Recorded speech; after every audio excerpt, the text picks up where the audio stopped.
আজকে তোমাদের যে টপিকটা নিয়ে পড়াবো ড্রামা এন্ড আর্ট ইন এডুকেশনে EPC 2 unit 4 one of different forms of painting. এর মধ্যে আছে একটি অন্যতম আমাদের ভারতীয় প্রাচীন ঐতিহ্যের প্রাচীন চিত্রকলা মধুবনী চিত্রকলা। মধুবনী চিত্রকলা সাধারণত আমরা মিথিলা চিত্রকলা নামেও জেনে থাকি বা পরিচিত, কারণ এই পেন্টিং বা শিল্পগুলো প্রায়শই স্থানের কোনো একটি নির্দিষ্ট স্থানের সংস্কৃতি এবং ঐতিহ্যকে প্রতিফলিত করে, যেখান থেকে তারা উদ্ভূত হয়, যা একটি নতুন আবিষ্কার নয়। তারা প্রায়শই সেই যুগকে প্রতিফলিত করে যেখানে কাজটি তৈরি করা হয়েছিল। একটি ঐতিহাসিক শিল্পশৈলী খুব কমই সমসাময়িক সময়ে এবং চ্যালেঞ্জের প্রতিফলন বা প্রতিফলক হিসাবে উঠে আসে। মধুবনী চিত্রকলা বা মিথিলা চিত্রকলা ভারতীয় চিত্রকলার একটি শৈলী, যা ভারতীয় উপমহাদেশের মিথিলা অঞ্চলে চর্চা করা হতো, বা এখনো সেই কাজটা বিশ্ব দরবারের কাছে সর্বত্র পরিচিত হয়েছে মিথিলা চিত্রকলা নামে। এই চিত্রকলার উৎস সম্পর্কে আমাদেরকে জানতে হবে প্রথমে আমাদের এই বৈচিত্র্যময় ভৌগোলিক অবস্থানে আমাদের দেশ ভারতবর্ষের যে বিহার রাজ্য আছে, সেই বিহারের মধুবনী জেলা প্রাচীন মিথিলার প্রাণকেন্দ্র ছিল। প্রাচীন ভারতবর্ষে মিথিলা দেশের কথা, সাহিত্য, শিল্প, সঙ্গীত ইত্যাদিতে পাওয়া যায়। যদিও বর্তমানে মিথিলা চম্পারণ, সহর্ষ, মুজাফরপুর, বৈশালী, দারভাঙ্গা, সমস্তিপুর, মধুবনী প্রভৃতি জেলার মধ্যে ছড়িয়ে আছে। মিথিলার মূল অংশ নেপালের অন্তর্গত, যা বর্তমানে উত্তর বিহার বা নেপালের অংশবিশেষ হিসাবে পরিচিত। মিথিলা চিত্রকলার কথা আমাদের ভারতবর্ষের প্রাচীন যে কাব্য গ্রন্থ আছে, মহাকাব্য আছে, সেই রামায়ণে পাওয়া যায়। রামায়ণে কথিত আছে রাজা জনক সীতার তার কন্যা সীতার বিয়ের সময় তার রাজ্য জুড়ে অলঙ্করণ করেছিল। সেই অলঙ্করণের জন্য তার মনে হয় মধুবনী চিত্রকলার উৎপত্তি এই রাজার জনক রাজার রাজত্বকাল থেকে শুরু হয়েছিল।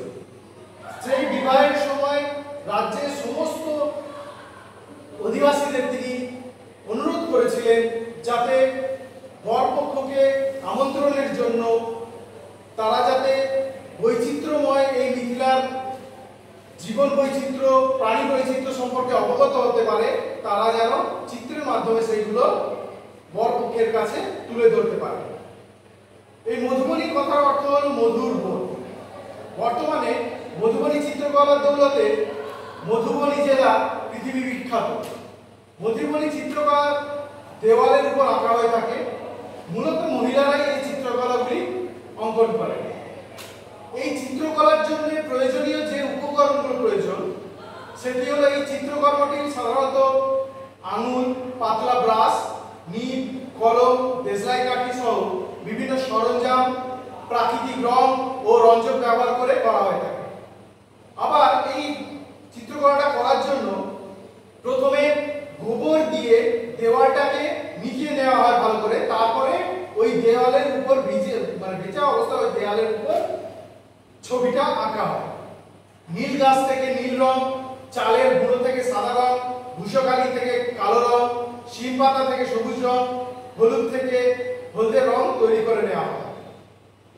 আর এই মধুবনী চিত্রকলা যে বিষয়বস্তু হিসাবে আগের প্রাচীন সময় যেটা করা হতো, যার ধ্বংসাবশেষ পরে পাওয়া গিয়েছে, বা সেই ধ্বংসাবশেষের পরে যে পরবর্তী প্রজন্ম তাদের শিল্প চিন্তাধারাকে যে আবার নতুনভাবে জনসাধারণ সর্বসমক্ষে নিয়ে এসেছিল, সেই মধুবনী চিত্রকলার প্রধানত বিষয় ছিল ধর্মীয়, সামাজিক এবং প্রাকৃতিক।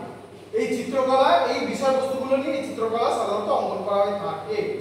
এছাড়া মধুবনী চিত্রের বিষয়ের মধ্যেও আসে রাম সীতা, রাধা কৃষ্ণ, কৃষ্ণচন্দ্র, সূর্য ও অন্যান্য দেবদেবীরা। মিথিলা অঞ্চলে রীতি অনুযায়ী বিবাহের বাসর ঘরটিতে পদ্মফুল, বাঁশ গাছ মাছ, পাখি, মিলনরত সাপ প্রভৃতি মোটিভ অঙ্কন করে সুসজ্জিত করা হয়। এই মোটিভগুলি মূলত প্রজনন ও উর্বর শক্তির প্রতীক হিসাবে ব্যবহার করা হয়।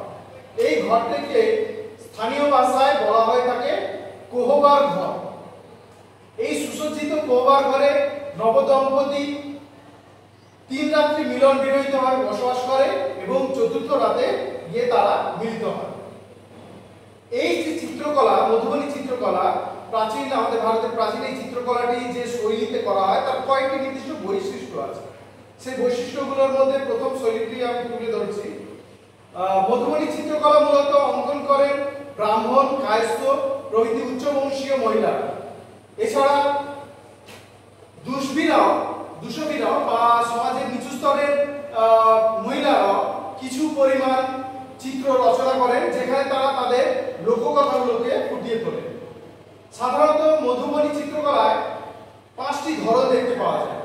সেগুলি হলো যথাক্রমে ভরণী, কাচনি, তান্ত্রিক, নেপালি এবং গোর্মা। এরপর বৈশিষ্ট্যটি হলো প্রথম 3টি ধরন ভরণী, কাচনি এবং তান্ত্রিক, এই রীতিগুলো কেবলমাত্র উচ্চবংশীয় ব্রাহ্মণ ও কায়স্থ মহিলাদের দ্বারাই অঙ্কিত হয়ে থাকে। এরা কেবলমাত্র দেবদেবীদেরই ছবি এঁকে থাকে। নিম্নবর্ণের লোকেরা তাদের চিত্রগুলোতে তাদের দৈনন্দিন জীবনের বিভিন্ন দিক এবং প্রতীক, রাজা শৈলেশের বা গ্রামের যিনি রক্ষাকর্তা তার নামে তার গল্প এবং আরো অনেক কিছু অন্তর্ভুক্ত করেছে। পরবর্তী সময় ধীরে ধীরে আরো নতুন নতুন বিষয় তাদের দৈনন্দিন জীবনের সুখ দুঃখের বিষয়গুলো এই চিত্রের মাধ্যমে প্রতিফলিত হয়েছে। বর্তমানে মধুবনী শিল্পটি বিশ্বায়িত শিল্পে পরিণত হয়েছে, তাই বর্ণ ব্যবস্থার ভিত্তিতে কাজের কোনো পার্থক্য নেই। তারা প্রত্যেকেই 5টি শৈলীতে কাজ করে। মধুবনী শিল্পটি বর্তমানে বিশ্বব্যাপী সবার নজর কেড়েছে। এই মধুবনী শিল্পের যে প্রধান বৈশিষ্ট্যগুলি আছে, অর্থাৎ এই চিত্রকলার যে বৈশিষ্ট্যগুলি, এখন আমরা জানলাম যে সমাজে কোন স্তরের মানুষ কি ধরনের চিত্রশিল্প বা চিত্রশিল্পের বিষয়বস্তু হিসাবে বিষয়গুলিকে তুলে ধরে, সেগুলো সম্পর্কে জানলাম। এবার জানবো যে পার্টিকুলার এই চিত্র আঁকার জন্য, অঙ্কনের জন্য যে বৈশিষ্ট্যগুলি আছে সেইগুলি সম্পর্কে। মধুবনী চিত্রকলা সম্পূর্ণরূপে গ্রামীণ ও লোকশিল্প। এটা তো একদম বলাই বাহুল্য, এখানে কোনো দ্বিমত নেই। লোকশিল্পের বলিষ্ঠতা, সাবলীলতা ও সারল্য মধুবনী শিল্পের বিশেষ বৈশিষ্ট্য। মধুবনী চিত্রকলার আরেকটি বিশেষ বৈশিষ্ট্য হলো ডবল কন্ট্যুর লাইন বা ডবল কন্ট্যুর রেখা। এই ডবল কন্ট্যুর রেখা বলতে বোঝায় দুটি সমান্তরাল রেখার মধ্যবর্তী অংশে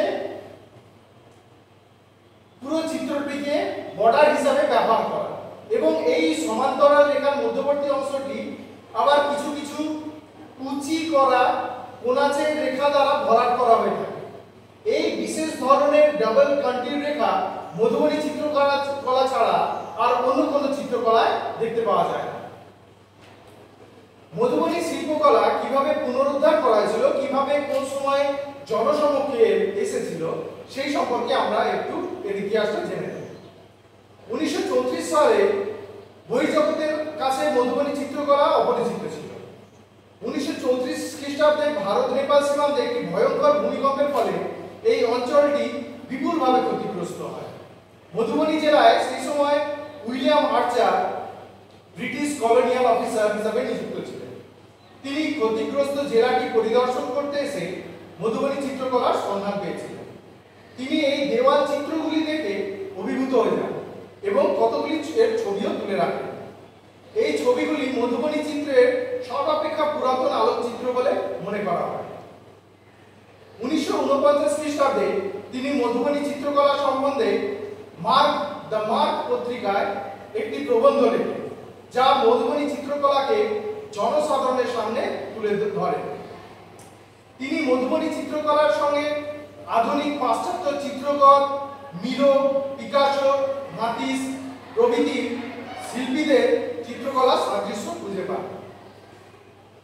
1966 থেকে 1968 খ্রিস্টাব্দ পর্যন্ত এই অঞ্চলটি বৃষ্টির অভাবে তীব্র খরায় পরিণত হয়, খরাপ্রবণ অঞ্চলে আসলে পরিণত হয়। এই অঞ্চলে কৃষি অর্থনীতি সম্পূর্ণভাবে বিপর্যস্ত হয়ে পড়ে, তখন ভারতীয় হ্যান্ডিক্রাফট বোর্ডের অধিকর্তা পুপুল জয়কার বোম্বের একজন শিল্পী শ্রী ভাস্কর কুলকার্নিকে মিথিলায় পাঠান, যাতে মধুবনীর মহিলারা দেওয়ালে যে ছবি আঁকেন তা কাগজে বা কাপড়ে এঁকে বিক্রি করতে পারেন, এবং পুপুল জয়কারের প্ররোচনাতে মধুবনী চিত্রকলার এক নতুন অধ্যায় শুরু হয়েছে। এবার আমরা এই চিত্রকলার কয়েকজন পুরস্কৃত এবং বিশ্ববিদিত চিত্রশিল্পীর নাম জেনে নেব। বিহার সরকার কর্তৃক প্রথম সীতা দেবীকে রাজ্যিক পুরস্কার প্রদান করার পরে 1999 সালে মধুবনী চিত্রকর্মটি প্রথমবারের মতো সরকারি স্বীকৃতি লাভ করে। মধুবনী চিত্রশিল্পে জাতীয় পুরস্কার প্রাপ্ত মিথিলার প্রথম শিল্পী ছিলেন জগদম্বা দেবী। 1975 সালে ভারতের রাষ্ট্রপতি জগদম্বা দেবীকে পদ্মশ্রী পুরস্কার এবং মধুবনীর নিকটবর্তী জিতাপুর গ্রামের সীতা দেবীকে জাতীয় পুরস্কার প্রদান করে। জগদম্বা দেবীর পালক পুত্র সত্যনারায়ণ লাল কর্ণ এবং তার স্ত্রী মতি কর্ণ মিথিলা শিল্পীদের কাছে সমাদৃত, এবং 2003 সালে তারা সম্মিলিতভাবে জাতীয় পুরস্কার অর্জন করেছিলেন। এছাড়া সীতা দেবী 1981 সালে পদ্মশ্রী, 1984 সালে বিহার রত্ন, 2006 সালে শিল্পগুরু পদকে ভূষিত হন।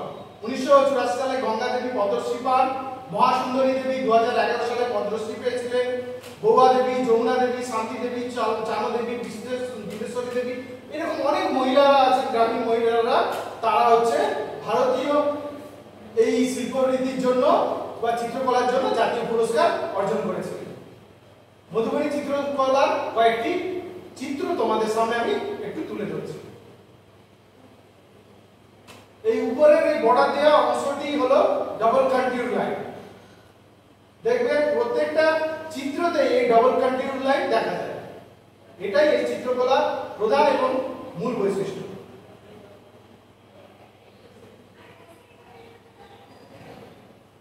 ধন্যবাদ।